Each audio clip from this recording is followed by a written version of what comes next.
तो यूसीसी अगर यानी कि समान नागरिक संहिता का मसला क्यों गर्मा गया है प्रधानमंत्री के बयान के बाद एक बार फिर से, क्या है ये पूरा विषय और कैसे इसको आपको समझने की जरूरत आई, आपको सिलसिलेवार तरीके से समझाने की कोशिश करते हैं कि यूसीसी यानी कि समान नागरिक संहिता आखिर ये विषय क्या है और इसके मायने क्या है। अगर इसको हम संक्षेप में समझने की कोशिश करें, क्या है समान नागरिक संहिता?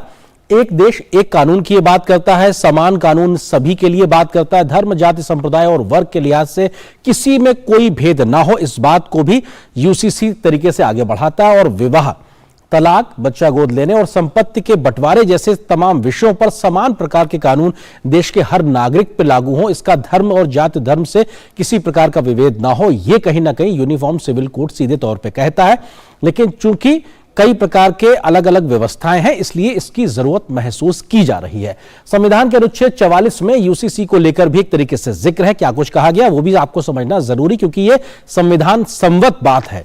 अनुच्छेद 44 में यूसीसी का जिक्र किया गया है और प्रस्तावना में धर्मनिरपेक्ष लोकतांत्रिक गणराज्य है, इसको मूल भावना को हमको जीवित रखना है, यानी कि सभी को समान तरह से देखा जाएगा, इसमें धर्म के आधार पर भेद नहीं होगा, इस मूल भावना को भी हमको रखना है। और एक समान आपराधिक संहिता यानी कि सीआरपीसी तो हिंदुस्तान में एक है, लेकिन जो पर्सनल लॉ है वो अलग अलग है, इस बात का भी जिक्र है। तो निश्चित तौर से अनुच्छेद 44 में इस बात को माना गया कि इसको आपको एक तरीके से एक समान दिशा में लाना हो गया। इसके अलावा भी अनुच्छेद 44 में इस बात को मानते हुए उस समय संविधान निर्माताओं ने इस बात को माना और कि अगर हम इस पर अभी फैसला नहीं कर पा रहे हैं तो हम आगे भविष्य में आने वाली सरकारें करें, इसलिए नीति निर्देशक तत्वों में यूसीसी के मसले को शामिल कर दिया गया। यानी संविधान 44 जो अनुच्छेद 44 है वो इस बात को नीति निर्देशक तत्वों में लाता है और इस बात को कहता है कि आने वाले वक्त में भविष्य में सरकारें प्रयास करेंगी समान नागरिक संहिता को लाने के लिए और इसको लागू करने के लिए, ताकि सबके साथ एक समान कानून लागू हो और समभाव की जो भावना है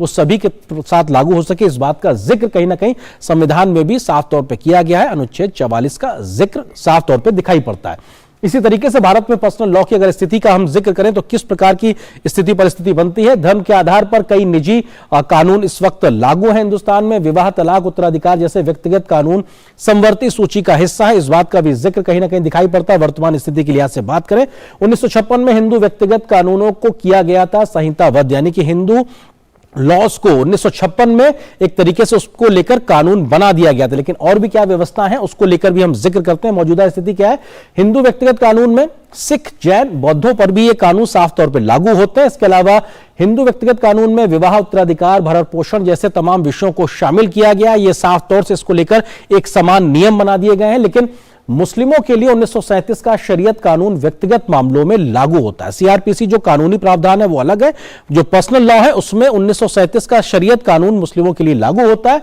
और मुस्लिम पर्सनल लॉ राज्य व्यक्तिगत विवादों में नहीं करेगा हस्तक्षेप। इस बात का एक तरीके से उनको अधिकार देता है कि जो पर्सनल मामले हैं उसमें कोई भी राज्य इस प्रकार का हस्तक्षेप नहीं करेगा, जो शरीयत के आधार पर उसको वो मानते नजर आएंगे। ईसाई और पारसी के लिए भी अलग अलग व्यक्तिगत कानून हिंदुस्तान में लागू हैं। तो ये साफ तौर पर दिखाता है कि भारत में पर्सनल लॉ की इस वक्त स्थिति क्या है। अगले तथ्य की ओर हम जल्दी से जाते हैं और आपको बताएं कि समान नागरिक संहिता के पक्ष में क्या कुछ तर्क दिए जा रहे हैं कि आखिर क्यों ये लागू होना चाहिए। लैंगिक समानता आएगी, महिलाओं को बराबरी मिलेगी, विवाह, तलाक, उत्तराधिकार, संरक्षण जैसे तमाम जो कानून नियम है उसमें एक समानता आती नजर आएगी, कानूनी स्पष्टता होगी, नियम सरल हो जाएंगे, एक रूपता और निरंतरता आएगी ये साफ तौर पे, और धर्म आधारित भेदभाव नहीं होगा, यानी कि धर्म आधारित भेदभाव खत्म हो जाएगा। ये अपने आप में साफ तौर से कहा जा रहा है जो पक्ष में तर्क है। इसके अलावा आधुनिकीकरण और सुधारात्मक व्यवस्था की ओर हम आगे बढ़ते नजर आएंगे, सामाजिक समरसता बढ़ती नजर आएगी और 42वां संविधान संशोधन जब किया गया था उसमें भी पंथ निरपेक्ष शब्द जोड़ा गया था। पंथ निरपेक्ष यानी कि किसी धर्म के प्रति हमारा कोई मोह नहीं, हम सबके प्रति निरपेक्ष भाव से काम करते नजर आएंगे। तो उस मूल भावना को भी हम आगे बढ़ाते नजर आएंगे। भारत में यूसीसी की दिशा में अभी तक क्या कुछ प्रयास किए गए, अगर हम उसके लिहाज से जिक्र करें तो विशेष विवाह अधिनियम 1954 में इस बात का प्रावधान किया गया कि कोई भी व्यक्ति किसी भी दूसरे धर्म के व्यक्ति के साथ विवाह कर सकता है, इस बात की अनुमति दी गई। 1954 में यह अधिनियम बनाया गया। उसके बाद आज हम देखते हैं कि कोई भी व्यक्ति किसी भी विवाह के साथ कर सकता है, किसी भी धर्म के व्यक्ति के साथ में। इसके अलावा शाहबानो केस 1985 में सुप्रीम कोर्ट ने यूसीसी की वकालत की थी। शाहबानो का मामला बहुत बड़ा एक नजीर के तौर पर देखा जाता है। इसके भरण पोषण को लेकर जब सुप्रीम कोर्ट ने फैसला दिया तो वहां पर जो शरीयत का कानून था वो आड़े आ गया।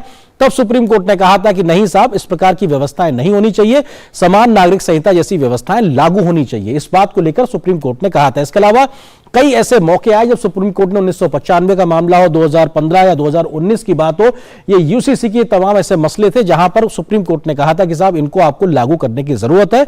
और अभी जो है लॉ कमीशन ने भी एक तरीके से शुरुआत कर दी है इस पर आगे बढ़ने को लेकर। इसीलिए शायद ज्यादा जोर आजमाइश देखने को मिल रही है। राजनीतिक तौर पर भी यह बेहद अपने आप में महत्वपूर्ण है। तो आपने समझा किस प्रकार से यूसीसी देश के लिए संविधान सम्मत एक व्यवस्था है।